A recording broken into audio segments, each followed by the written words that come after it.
Hello, this training video for ICHS contract managers is a step-by-step guide on how to manage a vendor drafted contract from generation to execution. Please note that the process for managing an ICHS drafted contract is different, so please watch the training video for ICHS drafted contracts to learn how to process those types of agreements. Before we get started, here is an overview of what this video will be covering today. First, I'll go over how the process of managing a vendor drafted contract is started, and then I'll guide you through all the steps for submitting the agreement to getting it reviewed and fully executed. At the end of this video, there'll be some additional tips and resources provided, including where and how to access additional training videos and PDF job aids. So let's go ahead and get started.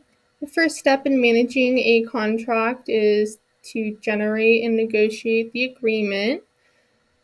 And for vendor drafted contracts, these steps will occur outside of our contract management system. So you should be working with the vendor to generate and negotiate the contract until both parties mutually agree on a final draft of the agreement. And once the agreement is finalized, the next step will be to submit it for review and execution. And this is done through the contract management system. Once on the CLM homepage, you'll want to click the blue button titled Plus New Agreement in the upper left-hand corner and then select Upload. You'll be brought to this new page where you'll be prompted to enter in the party's name and attach your agreement. Please note that you can only add one document at a time at this step. So if there are additional documents you need to include with your contract, don't worry, you'll have an opportunity to do that when you complete the routing form at a later step. So once you've entered the name and attached your document, you can go ahead and click Next in the upper right-hand corner. And this is going to bring you to the document details page, where you'll be prompted to fill in some of the contract's details. You can leave this name the same. You don't need to change that because that's something the contract administrator will update after the contract is fully executed. For the document type, this is where you'll select your department, and if you have the contract's total value, you can enter it in at this time. And if the contract does list an effective date, go ahead and provide that as well.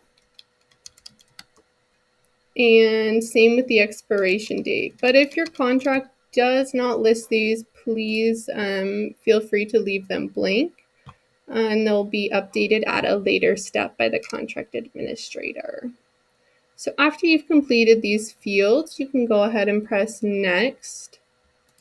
And on this page, you'll be asked where the document should go. Please keep the bubble checked on Send It Through a Process. If you select Stored in My Agreements list, it will be lost and it will not be processed.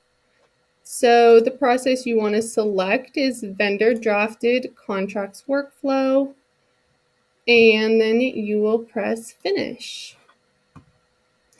From here, it will be sent to the contract administrator for processing, and then you'll be sent the contract packet to complete the routing form and attach any of those additional supporting documents. You will receive an email from the contract administrator to complete the routing form for the submitted contract. And it'll look something like this, with the subject having the vendor's name in the agreement. And you'll see a message asking you to complete the form and attach any additional documents. So what you'll want to do is click on Review Documents. This will open a new page for you to complete the routing form. On the first page, you'll be required to input information on the details of the contract and the vendor. If you're unsure about what information the field is requesting, you can hover over the box to see more information. If you do not know the answer to any of the boxes and the additional information still isn't helping, feel free to reach out to the contract administrator for help.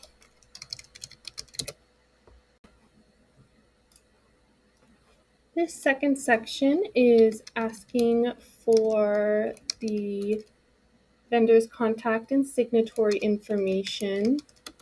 The contact is who you have been corresponding with at the organization, and the signatory is who will be signing the contract on behalf of the organization. If you don't know who the signatory is or it's not listed, feel free to write TBD or unknown, and that can be updated at a later point.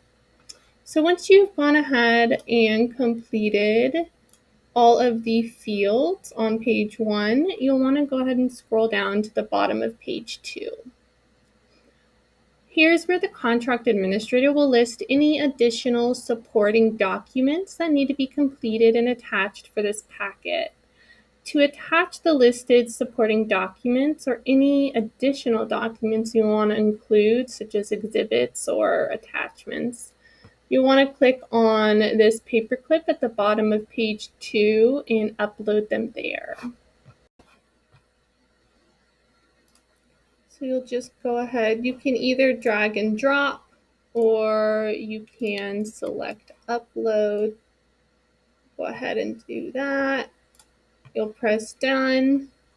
Once you've completed all the fields and attached any of the additional documents, just want to do one last review, and once you're positive it looks all correct, you'll go ahead and press finish.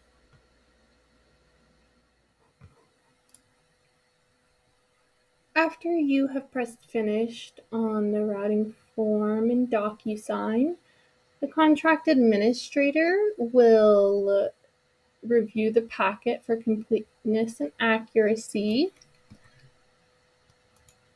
and then it will be sent off for review and execution. During the internal review stage, if there are any questions that any of the reviewers have, they will contact you directly as the contract manager. Once the review is complete, the packet is sent to the designated signatory for ICHS and then the vendor to fully execute the agreement. Once it's signed by all parties, it will be stored in the contract management system for you to access as needed. For more training videos, please find them in the Google Drive folder for contract managers. And if you have any questions, feel free to reach out as well.